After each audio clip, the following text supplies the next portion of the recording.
I'm going to talk about entrepreneurship as the topic. And like anyone who knows me knows, I'm a minimalist. So it's not going to be anything fancy here. This is going to be pretty straightforward. But I am very passionate about entrepreneurship. And I'm going to get into it here in a second. So the first thing I wanted to discuss was like, what's the definition of an entrepreneur? And I've read tons of books, watched tons of videos, and like this is probably the best definition that I've seen, which sums up the entirety of the entrepreneur's role in society, which is it's a person with a vision who orchestrates other people's time, talents, and resources to make his or her vision real. So just to break this down a little bit, like Laszlo was saying, a vision here is like literally a mental image that, let's say, only the entrepreneur has in the beginning. And this word orchestrates, I think, sums it up perfectly. I think of an entrepreneur as like an orchestrator, as if it was a conductor of a symphony. Like their job is more to direct the actions of others in order to make their vision real. And so, like this part about resources, this is like when an entrepreneur's going for investments, talking to investors, trying to get funding for their startup. So, that was just a blanket definition. So we're all on the same page of what we're talking about in entrepreneurship. And then here, I just included a quote from a book called Innovation and Entrepreneurship by Peter Drucker. And it just describes like what are the general motivations of an entrepreneur. And so we've got these key ones here. Is it money, power, curiosity, or the desire for fame and recognition? It's definitely not like this list is exhaustive, and these are all the reasons an entrepreneur would go out and start a business. But I do think that it highlights the reality and the practicality of going out to start a business. Like, let's say someone just has an idea that they're passionate about, but if it's not going to make any money or be profitable or beneficial to others, like it's not going to be able to last long, because whatever money you are putting into it, and all businesses take money to start, you're just going to blow it, and it's not going to be good. But either way, their motivation in let's say it's money, power, curiosity, they try to create value for society. And I'm going to get more specific with examples of what creating value might look like, and make a contribution. So the point is like I don't think an intense desire, let's say, for a huge amount of money, I don't think that's a bad thing, because in the pursuit of that, in order to get that kind of money, you have to create value for others. Otherwise it's not going to happen. So, and then for whoever like Scarface, I included this money, power, respect little image here with Tony Montana. I mean, that's a bad example because he was selling drugs, and we don't want to do that. But that was more about the money and the power aspect of motivation. And so I said I was going to get more specific about creating value. And so one example of it is converting a material into a resource. And so a material is just any physical thing in nature that, let's say, that's not being used for a purpose, although it could be used. It's just that nobody has thought to use it in that way. And so for an example, this is William Connor, an entrepreneur. And you might be familiar with the company Alcon Laboratories. When I went to get my eyes checked, I wear contact lenses. There was actually machines with the logo Alcon Laboratories on it. I thought it was interesting because I knew the story behind it, how that company started. So William Connor, this was in the 1950s, I believe. William Connor was a pharmaceutical company salesman, and he is said to have started by asking physicians, doctors, where they felt uncomfortable with their work. And he ended up specifically talking to surgeons. And he learned that surgeons were uneasy about a specific part of a procedure in eye surgery. I think it was cataract surgery. And so at like towards the end of the procedure, they would have to cut a ligament near the eye, and it made them uncomfortable and made them nervous, even though all the other parts of the routine in the surgery was like no problem for them. It was just this one part. They had to cut a specific ligament, and it made them uneasy. And so William Connor actually was able to learn that there had actually been an enzyme isolated which cut that specific ligament, that the doctors were so nervous to tamper with, but nobody had used it because there had not been a way to preserve the enzyme to have a long shelf life and make it practical. So, like only after a few months of research, he was able to identify a preservative that would allow this enzyme to be used in the surgery. And so he patented that compound, and 20 years later, he sold Alcon Laboratories to one of the multinationals for a large sum of money. And so this is just like a specific example of his innovation being his realization that preservation techniques have improved to the point where we should be using this enzyme, let's say, instead of having doctors be nervous and anxious about this procedure. So the value created here is the relief of the doctors and the hospitals not having to worry about this anymore. So yeah, that was like a material being converted into a resource, and I think that's a very telling example for how entrepreneurship really happens. And then this slide I included. This title is kind of a play on words because I'm referring to this book here. It's titled Capitalism and Freedom. And I just wanted to briefly discuss the role of the entrepreneur in a capitalist society or economic system like the United States, where business is controlled by private owners rather than the state. So basically, entrepreneurship would look different, much different in a let's say a communist economy.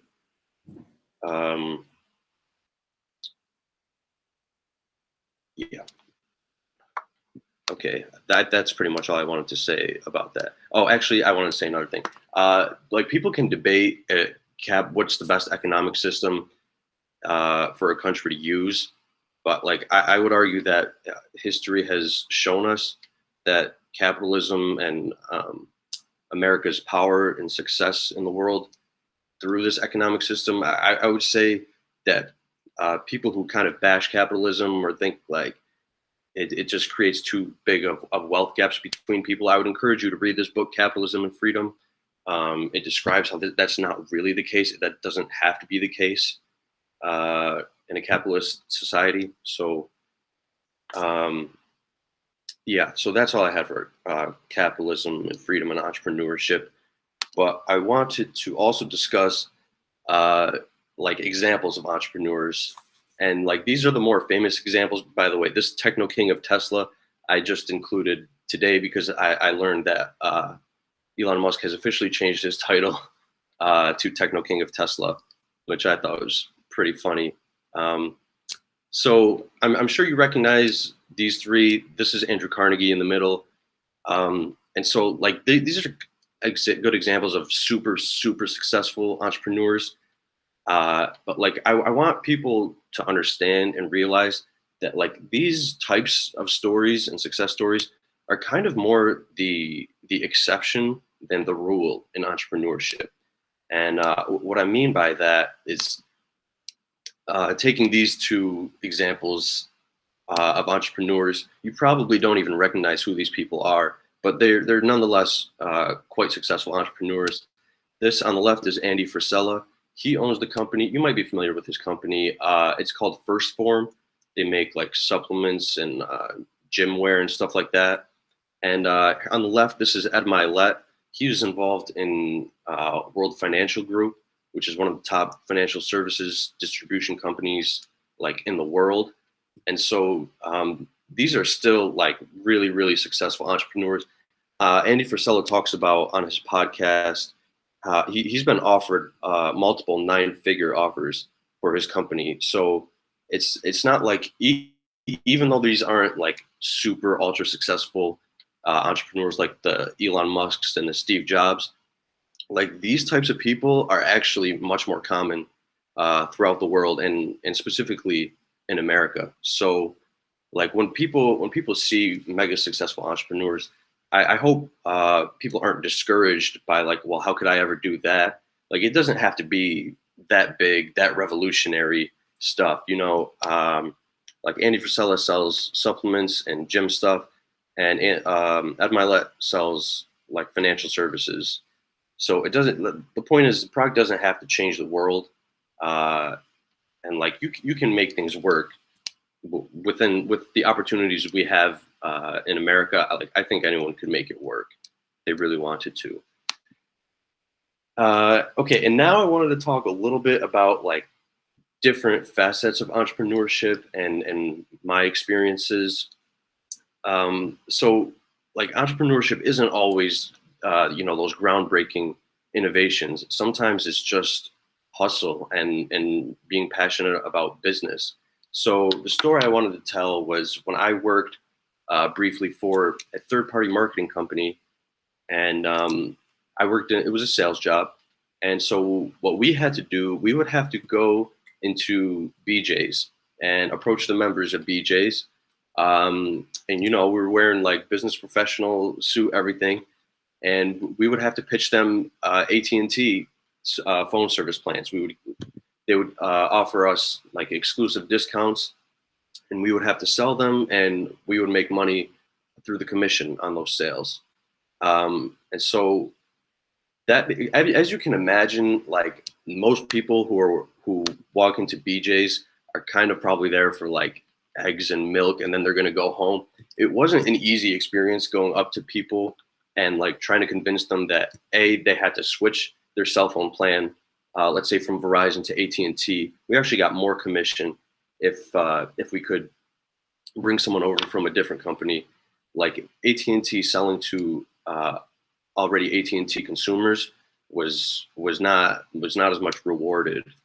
And so that experience taught me like I was still at first I couldn't understand how we were going to make sales. I was like, how am I going to convince someone who's coming in here, you know, for their groceries that it's time to change, you know, their cell phone, their whole family's cell phone plan, spend like $500 to $1,000. I didn't think it would be easy, but I learned through persistence, and like the rule in sales is generally just ask until you get a yes. Because like I really didn't think we would be able to sell people on that, but I realized that if you talk to enough people, like somebody's bound to have just so happen to be fed up with, let's say, their cell phone service, and they're ready to convert. And like that taught me that even if you don't have a groundbreaking, game-changing product, like you can still make things work through your efforts. By controlling your own efforts, you can still drive revenue to a business, as long as it's beneficial, even to just some people. Like it can work. So yeah, that's another story of like, don't be discouraged if you feel like you don't understand everything, or if you feel like there's no way you could come up with a product that's going to change the world. It really doesn't have to be that serious. It doesn't have to be that big of a deal. And so that was a lot of like the entrepreneurial behaviors and actions that they do. But like those things all kind of come after these traits are in. And so this is not exhaustive, but these are some of like the key characteristics I've observed in successful entrepreneurs: self-confidence, awareness, vision, and decisiveness. Personally, I probably struggle the most with decisiveness at the bottom here. Like, I feel like I spend a lot of time deliberating before making a decision. And I've noticed that people who are really successful, like they don't think too much. They're more about just make the decision, see what happens, and move forward. And so these are traits that like I try to cultivate in myself. And I'm going to talk more about how I go about doing that at the end of the presentation. Um, and so this title is like, you don't need to know it all. This kind of goes back to that. I feel like people are intimidated by business in America. And during our class, our leading change in biotechnology class, we had the CEO of Nephron, Lou Kennedy, come in, and she discussed some of her experiences with us. And I don't remember the exact question. Somebody had asked her something along the lines of, "What advice would you give to your 20-year-old self? Like, if you could just do it all over?" And I found it interesting that she had said, like, if I could tell myself something, I wish I had just went through it, just plowed through it, and like at a young age, taking the beatings and move forward at the time. And like that kind of woke me up a little bit to be like, I shouldn't be patient. I shouldn't keep waiting for something or waiting for this degree to be done. Like I really want to just get going, as is, and take this advice to heart. So I just wanted to share that with everybody, because I thought it was an interesting thing for her to say to a group of students. And so, I want to talk like a little bit about myself, because I know what you guys are all thinking. Mr. Knows everything about entrepreneurship. Like, how is this going to be relevant to you? So for those of you who don't know, I I have my bachelor's in cell biology. I was on the pre-med track until I became more interested in entrepreneurship. And so now I'm kind of in this space of like, I have some science background and knowledge, and I want to start a company and organization. But like, there's, let's say, in pharmaceuticals, there's the more I'm learning during my degree, there are tons of regulations, FDA regulations, all this stuff, and like I just don't see myself starting out that way. Starting my first company that way. And so I was looking at like, what are some lower barrier to entry um, products that I might be able to implement in biotechnology, because biotechnology, all it is the application of biology to commercial uses. So one thing I was interested in, and these are not my ads, these are just some pictures I got from the internet, is like anti-aging cream. Uh, that's going to get bigger. I was reading some market reports. That's expected to get bigger in the next 5, 10, 15 years. Another thing I was looking into was like anti-acne cosmetics. I actually struggled with acne a long time, especially when I was younger. I still do to a certain extent, but like these are just some of the areas that I'm interested in learning about more and pursuing. I'm okay, and and so finally, these, as I was talking about the entrepreneurial mind, like there's things that you have to be able to develop. These are some things that I learned and that I practice. One of them is transcendental meditation. This is just like 20 minutes in the morning, 20 minutes at night. Is basically just repeating a mantra that has no meaning to yourself. I learned this from another really successful investor. His name is Ray Dalio.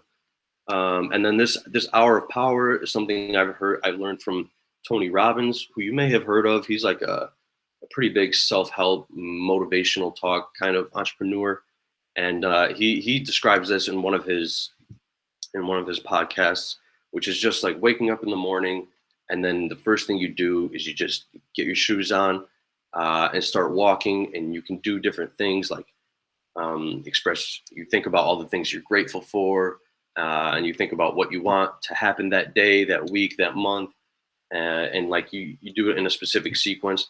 This transcendental meditation, this happens pretty much every day for me. The hour of power is more like a 4 to 5 days a week. It really doesn't happen much on weekends. But in conclusion here, I thought I could maybe continue the conversation by asking you guys if there's other like personal development type activities that you guys know about or do that you could recommend to me, because I'm always trying to learn new things, especially in this field. For example, I haven't done yoga.